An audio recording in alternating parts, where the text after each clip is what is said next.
A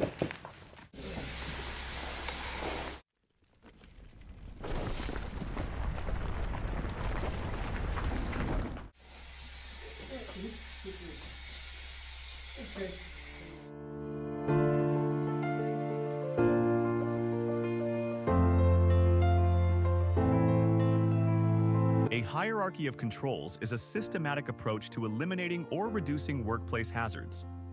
It prioritizes controls from the most effective to the least effective level of protection. By prioritizing the most critical hazards first, we enhance our effectiveness and create a safer workplace. This strategy not only reduces risks and ensures compliance, but it also minimizes the likelihood of incurring fines or penalties. Additionally, it fosters a proactive safety management approach that tackles potential dangers before they can cause harm. Embracing this hierarchy is essential for cultivating a safe environment and promoting workplace efficiency.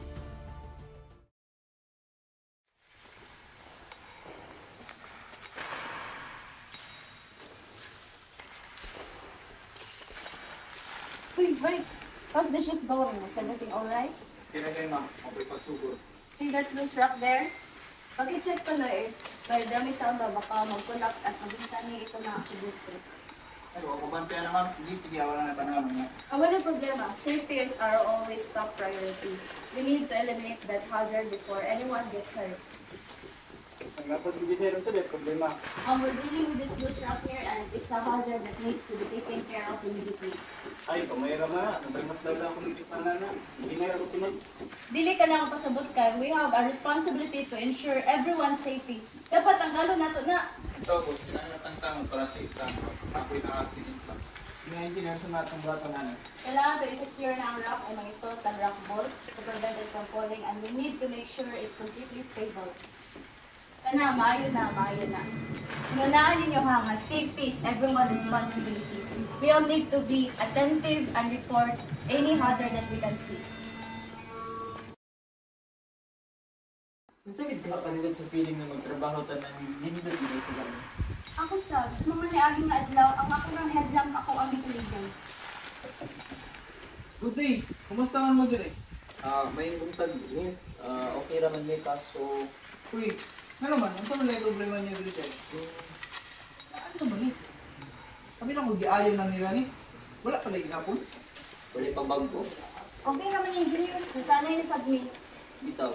Dili pwede nga magtrabaho mo ginani. Dili ni siya safe. At tuon sa lang akong supervisor.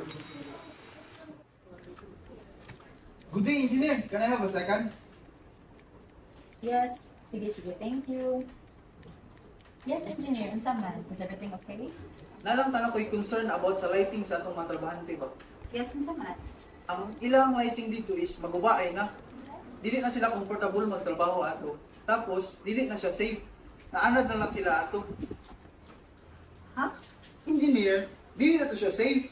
Ato na tong bayluan kaya para makatarong og trabaho atong mga trabahante. Engineer, as long as wala ka na off ang suga, will not change everything. Unsa? We have a tight budget. Kung i-raise na ni mga concern, ano ka makuha budget, anak? Dili ni siya about sa tight budget. Ang ato ang ni priority kay ang safety sa ato ang mga trabahante.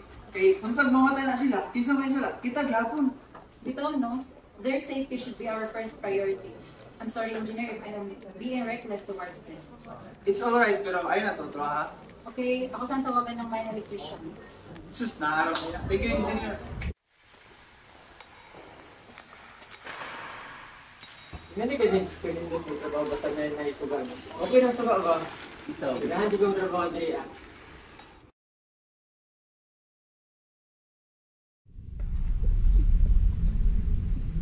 Lani, mga hadlok magidiring na slopo, mura mo may posibilidad na makatagat ang bato. Dapat maangid na kaana indicate.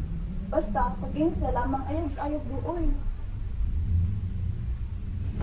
Dok! Oo, tagna ko palagi. Nga, organic. Pero kailangan man natin mga dayon. At ilain buhat.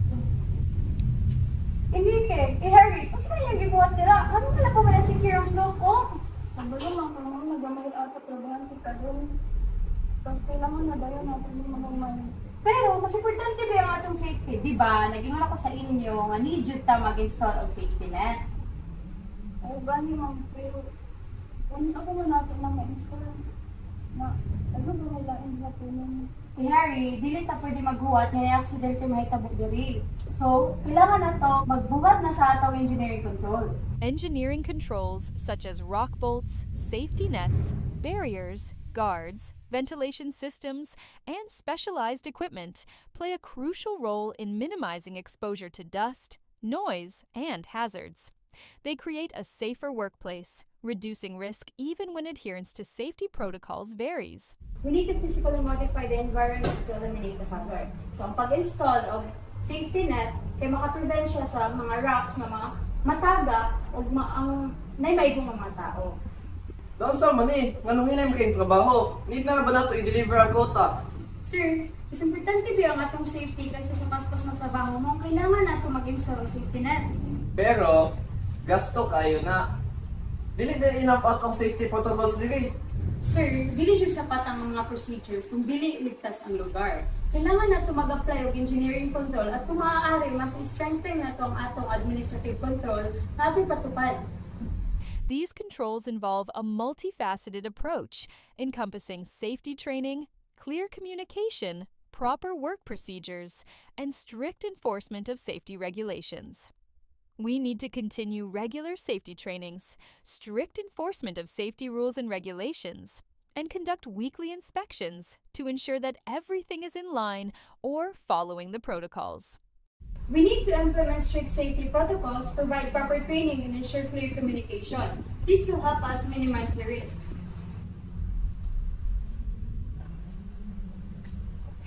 Kaabtik ni mo, ma'am. Mas-safe na kayo ni kayo sa mo, ah. Oo naman, Enrique. Kailangan dyan nato siguraduhin na nga ligtas ng tanan diri. Dapat kaayo mo, sakto ka. Mas importante ang safety. Murang sakto yun ka ma'am. Mas importante yun ang safety kaysa sa paspas na trabaho. Tandaan natin na ang kaligtasan ay responsibilidad ng bawat isa.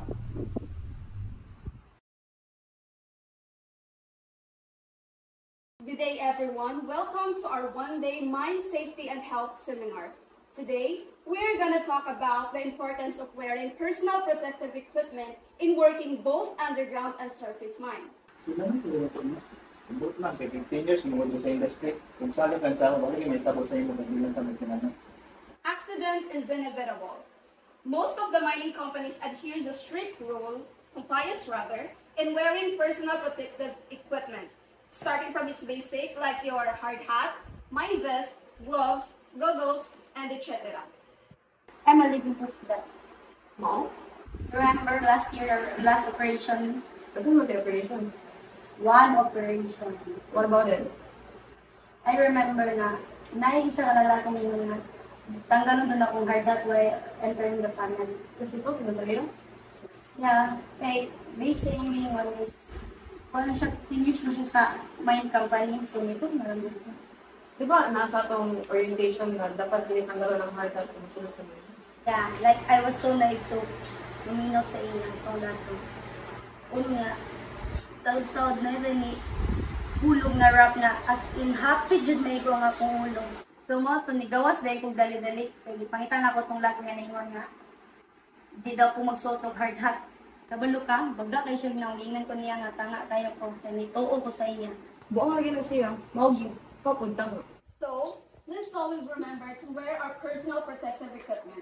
It is not only a compliance, but also it ensures our safety when working. We don't know what will happen inside the mine, so might as well reducing our life at risk. Thank you for coming here, everyone. Have a safe day ahead. So, as you heard earlier, it is very important to wear your PPE always. Unya kay na may isa din nga nangilad sa ako. So man, sala ba rin ako bumito o sa ako? Asa pa di ka sa kabagas mo na may pawin ang Uy, ilo mo buwag, para sa mali. It's never okay to tell someone na mabuo ng hard hat kung sulod sa mind. We put her life at risk. Ikaw po, dapat ka ba ng basic knowledge of safety? Sakto ka, no? And para po sa inyo duha, unta na mo naton ano? Yes, engineer. O, di na po naman ito sunod. I'm sorry. Susunod ka rin mag-follow na dito sa safety standard. Suoto na ako para ako sa safety protocols na dito. Okay, maayo na, no? Dapat safety yun ato ang priority. Yes, Yes, engineer. Okay, Magpaway na tanin niyo no kay magkita pa tanin niyo ugma. Goodbye, engineer. Okay, goodbye everyone.